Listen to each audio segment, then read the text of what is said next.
think for women, kind of feels good at first. In the beginning, you're like, oh, this is great. All these guys are interested in me. But before you know it, like it starts getting very fatiguing. It gets very stressful. Yeah. Men suffer more with body image. They suffer more with rejection. They suffer more with self-esteem, and it leads to a lot of depression as well. The ratio of users on these apps, specifically with Tinder, is 75% males and only 25% females. That's happening to women because we're matching with all these amazing looking men on our feeds. We reject the 80 to 90% that are not amazing, and therefore we're all competing for the same fish and getting rejected at the same time. Hey everybody, this is I Hate Dating Apps. I'm Jinah. And I'm Daniel. And today we are going to talk about something that is a huge bummer, but anybody and everybody that's been on dating apps has experienced it, which is the mental health toll that being on dating apps gives you. And it's different from the mental health toll that just regular dating, exacts on you because of the sheer number of people that you get rejected by, and or you actually go out on a date with them, but for reasons that are completely unknown to everybody in the universe, they ghost you, And of course, I've been the recipient of so many of those interactions where you're like, oh, it's going so wonderfully. And then you're like, well, maybe we can go on trips this summer. And you're like kind of planning, how it might be like to be with this person that you all of a sudden like so much. And then they block you, like, oh my God, when that first happened to me, I was like, ah. And then of course I started a podcast about it. But for a lot of my other friends, they have to get off the apps because of the mental health toll from just being rejected by every single person that they swipe right on, It's a lot. So anyway, that's the topic that we're talking about today. And we have both an in-studio guest, which is a very good friend of ours, as well as a virtual guest. Yes, and our virtual guest is Philip Quinones. He's a mental health therapist. This is how bad it's gotten for you, Jinah. So we had to bring in a therapist to work with you. Yeah, It's called a free sesh. Right. Yeah. It's a free Right. session. So we have a real life person here, Ivy Day, who's a friend of ours. Hi, guys. And Hi, everyone. Philip Quinones. So why don't we start with Philip? Philip, introduce yourself. Tell us a little bit about your background and how you got into this space. Yeah, so my name is Philip Quinones. I was born and raised in Atlanta, Georgia. I practice psychotherapy with individuals and couples. And the reason and kind of story I got into this was because I wanted to understand human behavior. It's very fulfilling for me, and I really enjoy the work I do with my clients. Well, thank you, Philip. And all the roads led to you being here on our I Hate Dating Apps podcast. So we love it. And we also have in studio with us today, Ivy Day. We go way back. Way back. Jinah and Ivy have known each other for years and years and years. I used to be a journalist. Jinah still is a journalist.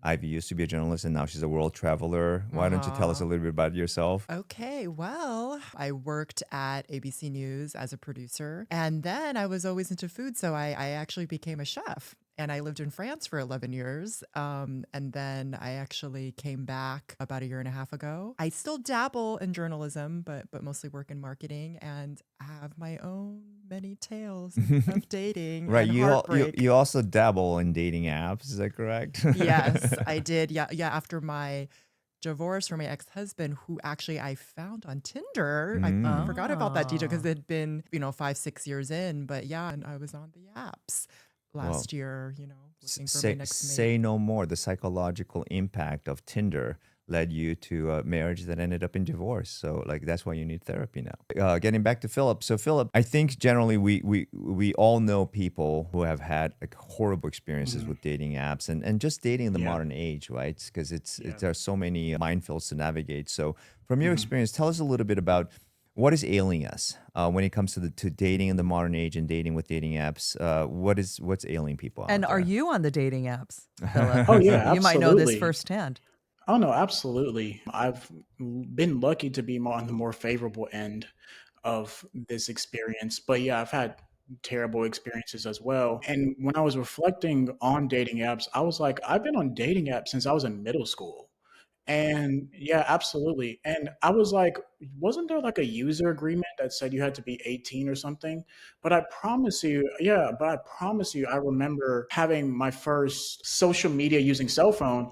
And I pretty much remember swiping in middle school as well. And so I definitely know it was in high school. So, and it's been a part of my adult life as well. So I think for me, how I see it is it's not real. It's not true organic, natural human interaction within us. And it's And an you're saying dating imitation. apps are Yeah, not real? yes, they're not real. It's not the real experience of you understanding body language, pheromones, the real natural chemicals that come from your brain when somebody touches you, when somebody makes you smile and laugh, when you have an experience that you associate with somebody else, when you have actual physical intimacy with somebody, not just flirting through words, through a message.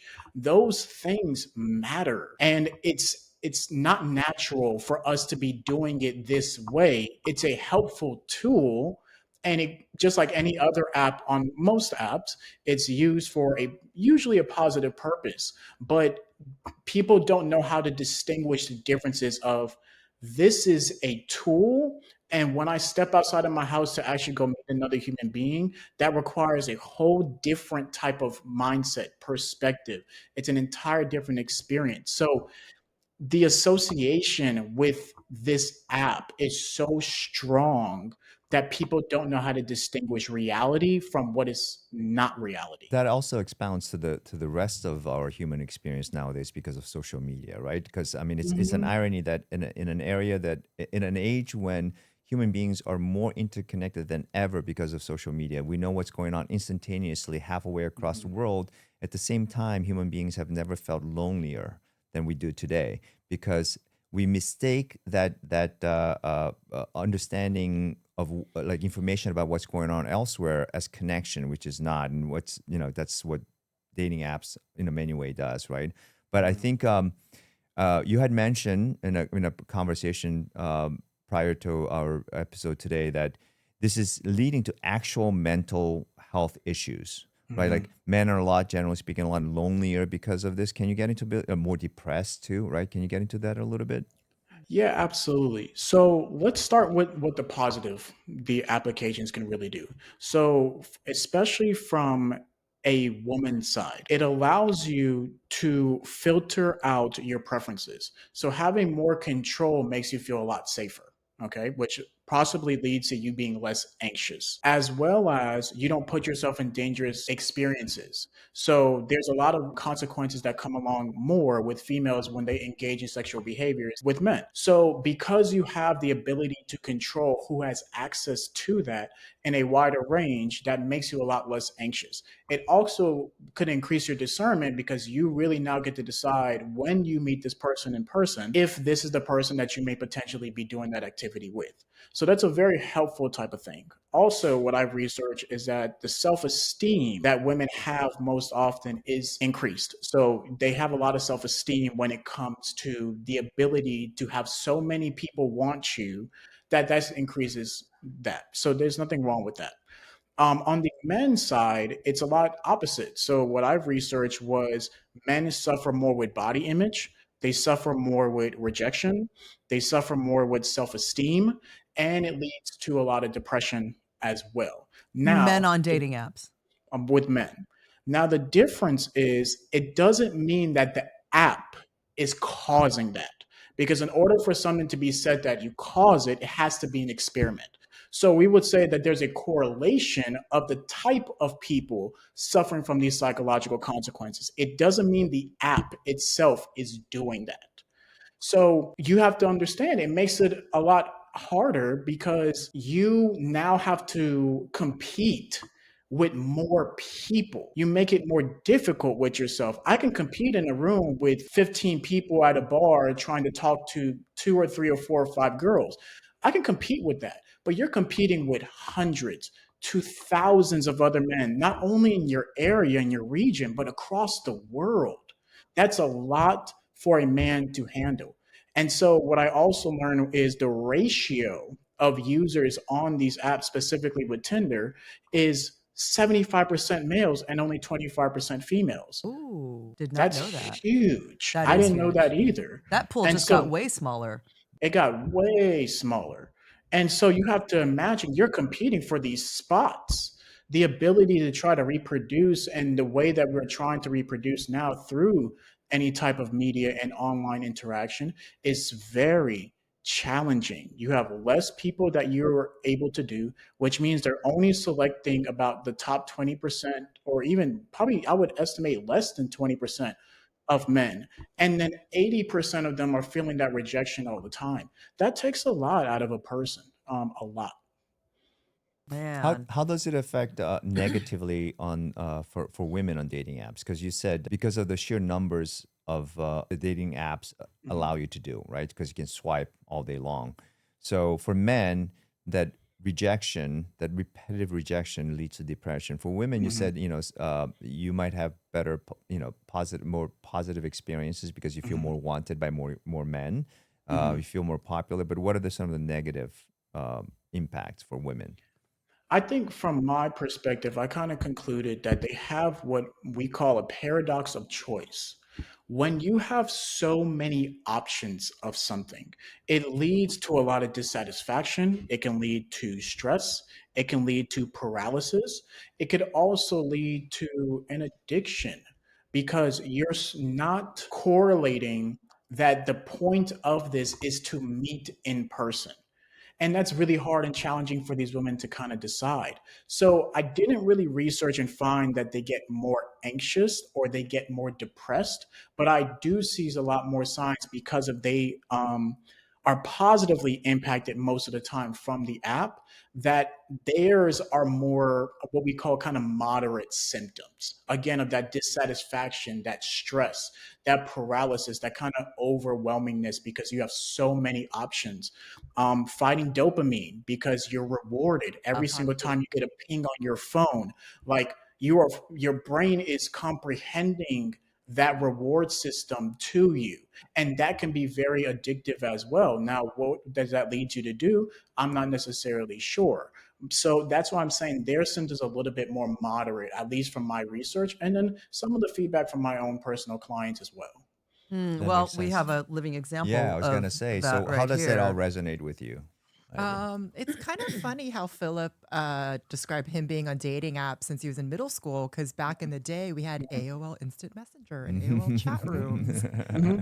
Yeah. and Hmm. I Yeah. was 14 meeting men. Now this would be not A a safety crime. issue. Well, I think it was a crime back then Yeah. too. By the way.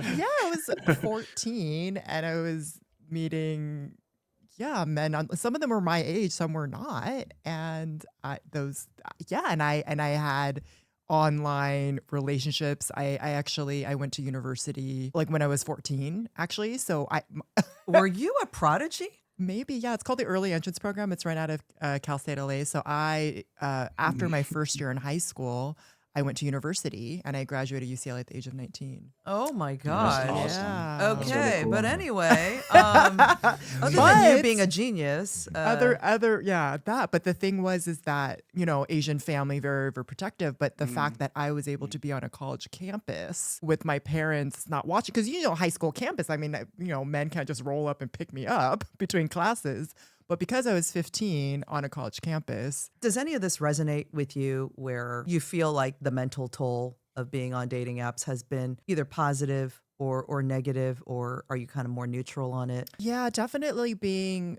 in my 40s now and divorced and, getting back out in the game and all that kind of stuff. So I'm like, okay, what are people doing? I guess these apps, and so I just don't have time to keep up with all the, like you were saying, there's a lot of messages, a lot of people, but mhm, So you're getting bombarded. yeah, and I just can't keep up. Like I mhm, can't do Mhm. 10 convos with different guys that I'm mhm, working and doing things. Some of them are not happy that I'm not texting back mhm, and then I forget about them. But a lot of it is well, I mean, for me, I mean, I didn't find as much choice for me. I mean, I guess I went out last year with a 26-year-old and then like a 56-year-old, and I'm 40. I didn't find I didn't find that there was, for me personally.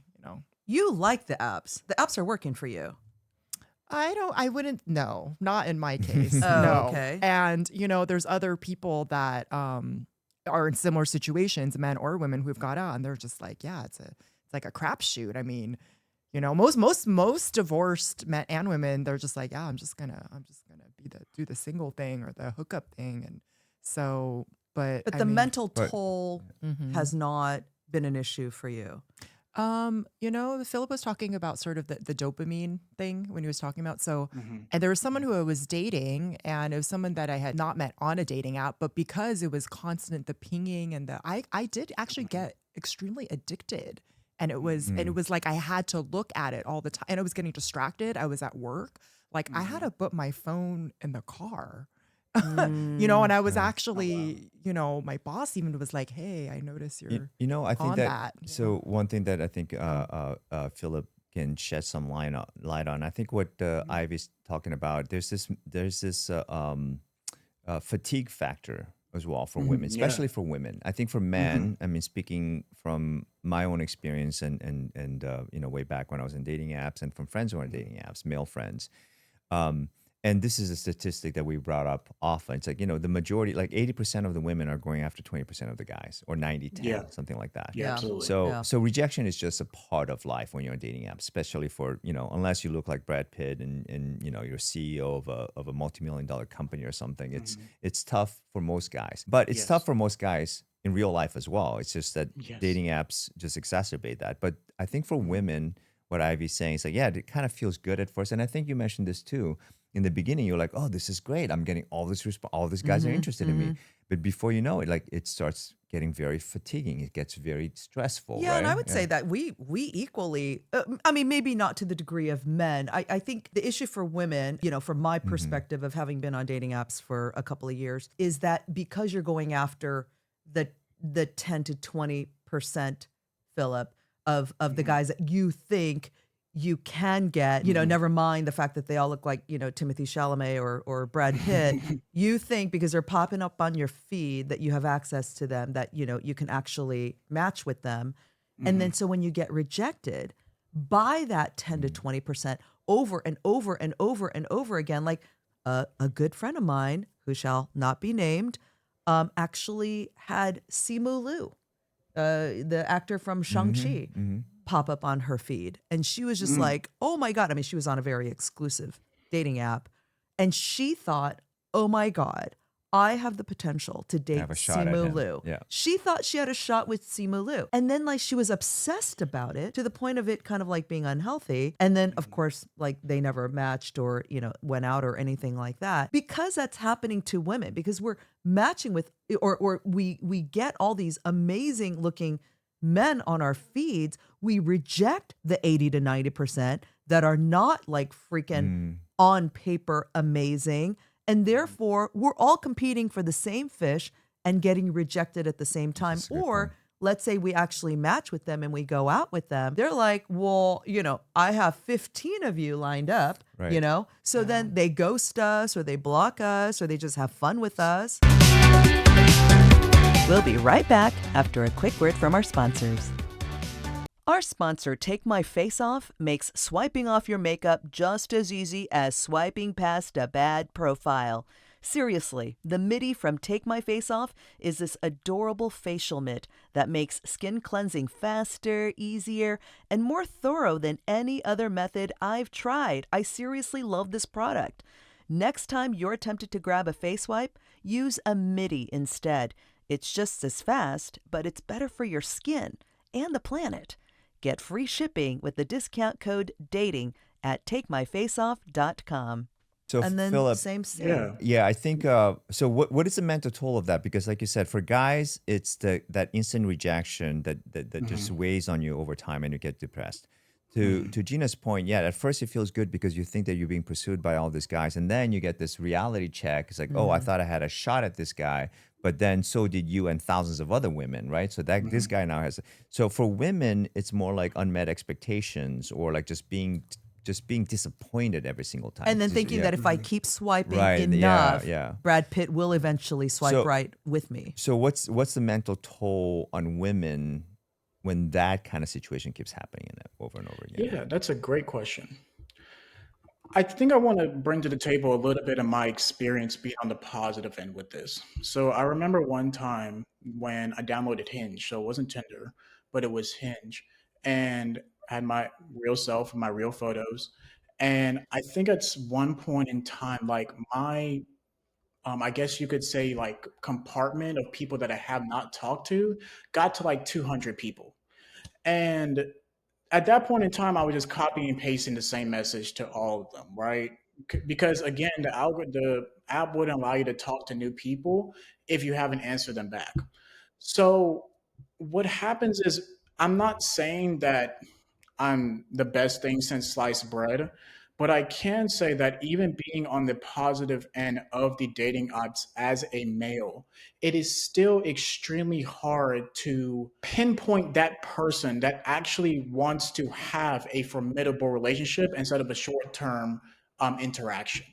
And that gets difficult for me because it's not a platform that allows you to differentiate from another person. It allows you to use volume and the statistics of the volume in order to apparently have the illusion that you will be able to form a relationship with those people. So, one of the statistics that I saw was out of every 100 swipes, only four matches happen for a man. Okay. Now, with that being said, when we look on the opposite end of that with women that are only choosing the 20% of males, it's one of those things where you have to ask yourself, am I the person that the person is looking for? And if you are finding that, what we call kind of an outlier type of man, because it's not the average man, but the outlier type of man, those qualities and personalities and traits may not correlate with the average man. So if we're talking about a taller, more competent, um, like higher earning, more sexual access type of person, that type of person comes with its own type of baggage. And what's not educational for women is how to go and get that man. So, how do you distinguish yourself from the other 80% of women that are trying to be attracted to me as well? You can't come with the same game. You can't bring a knife to a gunfight. You have to behave differently because you probably have to be more assertive. You probably have to be more attentive. You probably have to make this person remember you because of the volume. And that's different if it was an average man because you can talk to him in hours differently. You can not answer him as often as you want to. You can only give pieces of yourself because that average man is not getting that type of attention. And so it brings out a different part of you. So being on the higher end of that, I have seen myself differentiate the women that are able to do that and the women that are not able to do that. And it's extremely challenging for those women to understand that. Like, I'm not the average person. And it's very hard for you to understand that. But my rejection shouldn't necessarily make it your self esteem. This is a volume game still for you, even if I'm in the 20%. So it's not personal. It's not your body image. It's not your look. It's not your race. It's not your height. It's not your But body yeah, figure. but it's It's not but that personal. yeah, it is personal though. Yes, it shouldn't be, right? But I think the reality of it is If you're personal. getting Yeah, you're rejected getting rejected. for 5 years, It feels personal, right? yeah. Exactly. Yeah. And so, and the flip side of this coin is very similar with different numbers, but Mhm. it's no different than the guy who thought he had a shot at that average girl.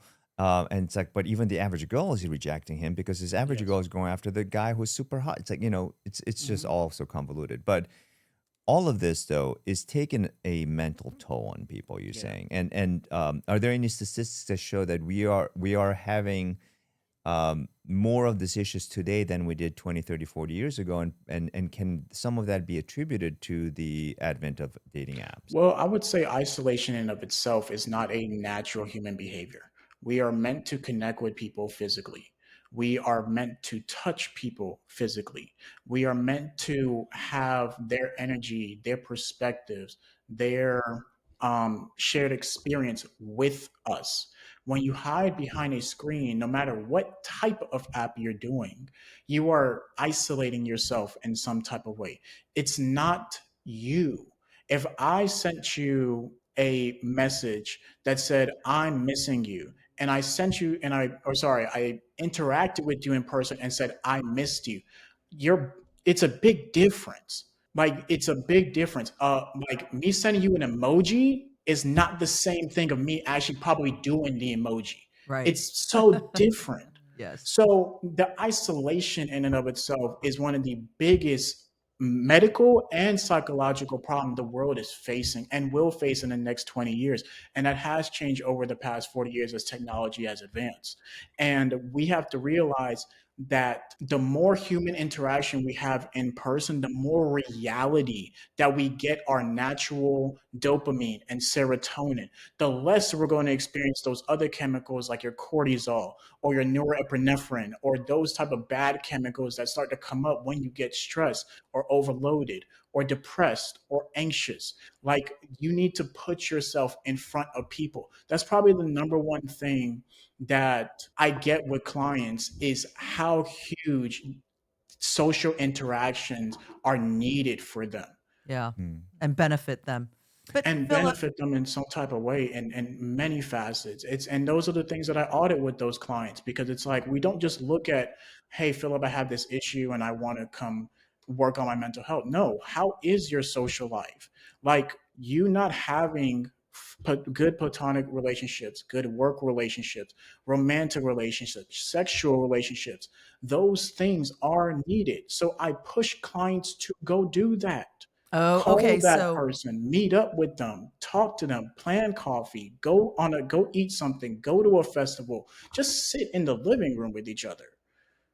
Like, you need that. I'm trying to get towards like, what do we do about this? Because dating apps are here to stay. No matter what you say, people are still going to try to meet people that way because it's the easiest way to meet somebody. So if that is our reality and it's here to stay, what is your advice for the people who are just like, wow, I just got rejected for the 100th time this week, and I just seem to be, after 10,000 hours, you'd think I'd be an expert in something, but I've Mhm. invested 10,000 hours on these apps and I am right back where I started. So that Mhm. frustration, what do you do about that? What would you counsel some of your clients who are finding themselves beating against this brick wall? Yeah, that's a great question. In the modern age, I obviously have to look at so many different aspects. It's no longer just sit on a couch and let's talk about your feelings, right? So, no, I have people pull up their phones and it tracks all of your app activity.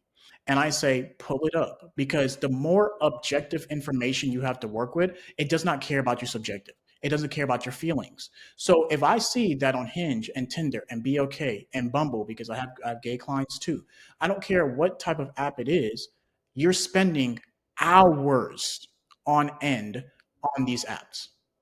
If you would have spent even half of that time trying to have a real conversation with somebody at the coffee shop or at Barnes and Noble, at the park, at work, you would probably have better relationships in general. Yep. It may not lead to a romantic one, you may not get laid, but it's better than being behind a screen. So even though it's here to stay, what's easy most of the time for most people is not most of the time beneficial. The easier route with anything in life is not the beneficial thing. So there's a bigger fear of staying. If I stayed on these apps and I kept getting rejected for the next 5 years, there are going to be two problems. One, you're going to be older. Okay. And then two is you're going to still have the same fear 5 years later. So what do we have to do to motivate you in the appropriate type of way to get you going in small steps, so that way in 5 years, as you've incorporated to be more interpersonal with people in real life, you can possibly put yourself in a better position to find a better formidable relationship for yourself. Yeah. So Because you're that's what much I would more recommend. developed, because you've had social interactions, because you're lighter and brighter, because you've been going out there and putting yourself out there and interacting with people in real life, you're Mhm. saying all of that just kind of combines to make you a better person to be able to find your mate, right? Yeah, absolutely. Oh, I've not just a also better person, but Happier. a happier person as Yeah. well. Yeah. Yeah, I also read sometimes it's good to work backwards. So I looked at the divorce rates when it comes to people that are meeting on apps, and you're 17% more likely to get a divorce if you have met on an app compared to 7% if you met in person. So yes, on Mm. average, the divorce is 3 years at around 60% right now. Right. But 17% is still a lot higher than 7%. So it's one of those things again, just because it's here doesn't mean it's real. It's a game.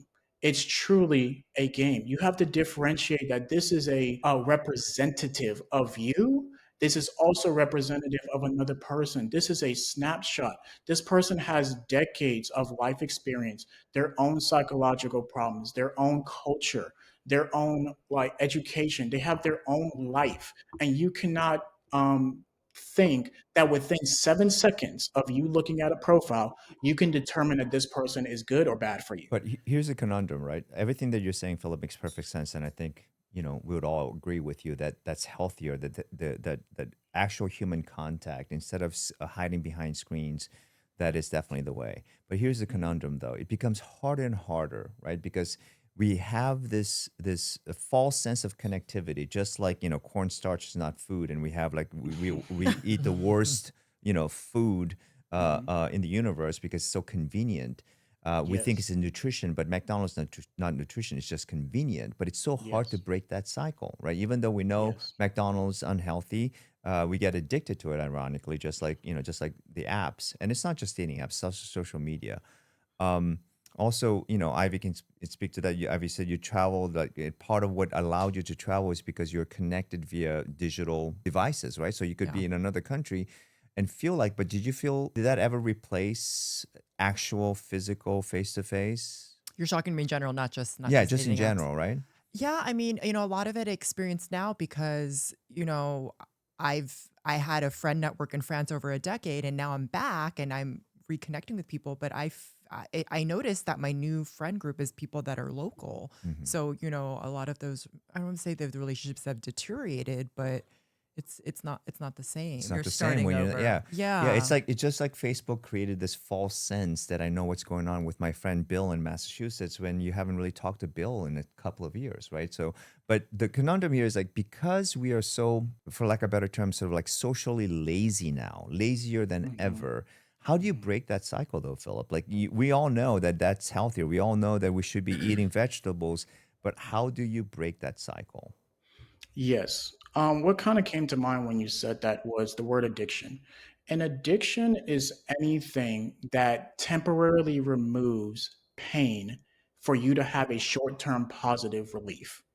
And so, what is happening behind these screens is a porn epidemic, an isolation socially, um, instant gratification, perpetuation of preferences based on algorithms wanting to market and advertise, and then as well as your instant dopamine that you get from your feed. Okay, you have to decide to break that. Most clients that pay me to help them change know what the hell they need to do. They Hmm. really do.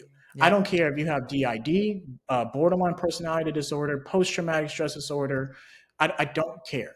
I don't have to care if you have autism or ADHD. Doesn't matter. You know what you need to do. You're just here because you need somebody to help you decide what it is you need to do. So you know you need to go talk to somebody in person. You know you need to go ask your friend that, hey, we may be Facebook friends and we may be we have a real relationship because we're DMing each other funny videos all the time, but we need to set up an hour of time a week to talk, to walk, to laugh in person, to hold hands, to hug, to dap up, like to kiss on each other's cheeks. We need that time together. And that has to be so purposeful in your life. And you know that you are missing that. And so it's very unfortunate that even though these tools have been very innovative, they are going to stay. And there's going to be a new Facebook, a new MySpace, a new Twitter, a new Instagram continuing down the road. That's going to come. That's not going away. So, with that being said, it doesn't mean that you have to partake in it. And it also means if you do, distinguishing that this is not real. This is entertainment. This is a way for us to communicate more effectively. It doesn't mean connection. That's Yeah. true. When people have said, I've gone out in real life and I've asked a girl out, and even though they got rejected, they found that experience to be much more fulfilling Oh, than 100%. getting rejected Yeah. like on an app Yeah. or something. I think this, it feels like swimming against the stream just because of the advent of technology. Now, imagine with AI how much worse this is going to get going forward. However, God. to Philip's point, there's no magic bullet here that is going to solve this for everybody. It's like everybody needs to take their own personal responsibility, take action, and be intentional with their lives. Thank you so much, Philip. This So has many been, nuggets. yeah, a Yeah. lot of nuggets. Very interesting. The time just went by so fast. We really want to thank you for being our guest today, and same to Ivy for joining you us after guys for so having many me. years. Yeah. Thank Good you so luck. much. Yeah. Good luck to all of us. Yes. Good luck to you, Philip, I if you're know. still on the apps Yeah. or Yeah. going out in real life or what you're doing. Oh, thank you so much. You should know, teach a master class on IRL. There you go. Honestly, Yeah. you should post some of this Absolutely. stuff. And this has really been a great episode. Yeah. I hate dating apps. You can't love with them.